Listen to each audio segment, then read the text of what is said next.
Kemudian dari penggeledahan ini tim penyidik KPK mendapatkan beberapa dokumen dan juga bukti elektronik gitu ya, terkait dengan proses pembahasan dan persetujuan penyertaan modal pada perusahaan daerah SC di DKI Jakarta yang kemudian dipergunakan di salah satunya dipergunakan untuk pengadaan tanah di Pulau Gebang.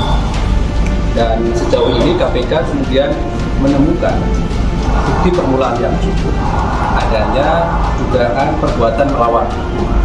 Netizen juga rupanya sudah nggak sabar sehingga selalu bertanya kepada KPK, kapan Anies Baswedan ditangkap?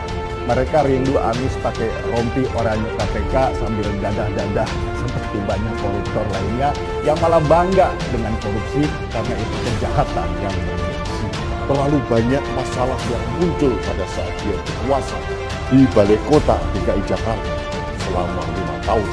Ada masalah pembelian lem yang tidak masuk akal, pembelian ATK yang luar biasa bermiliar-miliar.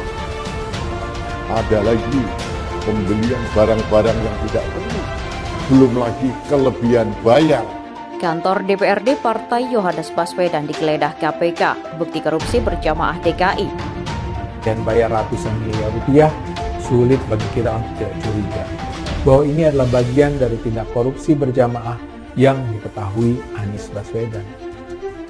Terkesan bahwa Anies dan rezimnya all out mencari keuntungan sebanyak-banyaknya melalui posisi yang mereka miliki. Terkait dengan proses pembahasan dan persetujuan penyertaan modal pada perusahaan daerah SC di DKI Jakarta yang kemudian dipergunakan di salah satunya dipergunakan untuk pengadaan tanah di Pulau Gebang.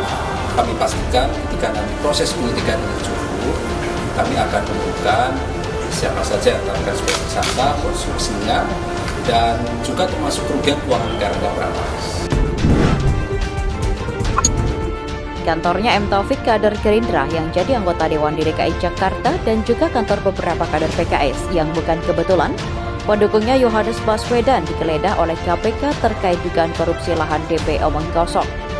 Kantor mereka digeledah KPK agar KPK bisa mendapatkan dan mencari bukti pelanggaran yang kemungkinan bisa menjebloskan mantan koruptor si M. Taufik ke penjara.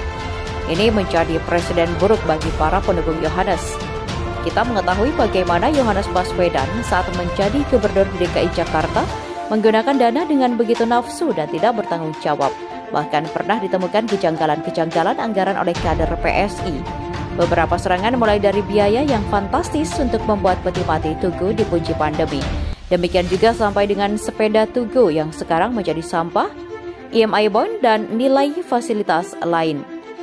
Membuat kita tahu bahwa ada aroma busuk. Selain itu, beberapa kejanggalan juga ditemukan saat daya beli robot pemadam kebakaran sangat tinggi. Namun sampai sekarang kebakaran di DKI Jakarta tidak pernah membuat robot itu bekerja, jadi rongsokan. Pelaksanaan Formula E yang juga berbau-bau korupsi pun menjadi begitu luar biasa busuk. Dana besar, kualitas kayak sampah. Kualitas sampah terlihat dari bagaimana pembangunan infrastruktur yang dikebut ternyata rusak dan terbakar. Tuyul Ancol pun sekarang sudah mundur tertib takut dijeduk KPK. Tapi buat saya yang paling gila itu adalah dugaan korupsi bantuan sosial yang diduga dilakukan oleh Yohanes yang bekerja sama dengan anggota DPRD. Tapi yang saat ini sedang ditelisik oleh KPK adalah hal dugaan mengenai dugaan korupsi dalam pembelian lahan untuk membangun apartemen mungil yang bisa ditinggal boneka dengan skema cicilan 0%. Yang 0% cicilan DP-nya saja ya, bukan rumahnya, jangan mau digoblokin. Di sini KPK menggeledah kantor mantan koruptor bernama M. Taufik yang pernah menagih lobster dan kepanasan saat Basuki Cahayapurnama alias Ahok menjabat sebagai gubernur. Kantor si Muhammad ini digeledah. Gerindra pun mengatakan bahwa dia bukan lagi kader Gerindra, jadi silahkan ditindak. Jadi kalau masih kader Gerindra nggak boleh ditindak gitu. Tapi dia dipilih lewat partai Gerindra, bego, dasar Prabowo. Tapi buat saya KPK ini sedang caper saja atau sedang mencoba bermain hero. Padahal kasus ini kan sudah lama, apa karena KPK meninggalkan Novel Baswedan dan Febri Diansyah hingga KPK bisa membuka file lama? Atau jangan-jangan KPK menutupi kasus yang lebih besar lagi dari lahan DP 0, yakni dugaan korupsi bansos yang bernilai triliunan. Berasnya busuk, Yohanesnya masih bisa silat lidah dan ngipul di luar negeri. Bagaimanapun KPK membela, mencoba dan melindungi Yohanes Baswedan, kita melihat bagaimana akhirnya KPK tidak berdaya untuk tidak memproses kasus dengan korupsi dari kaumnya Baswedan.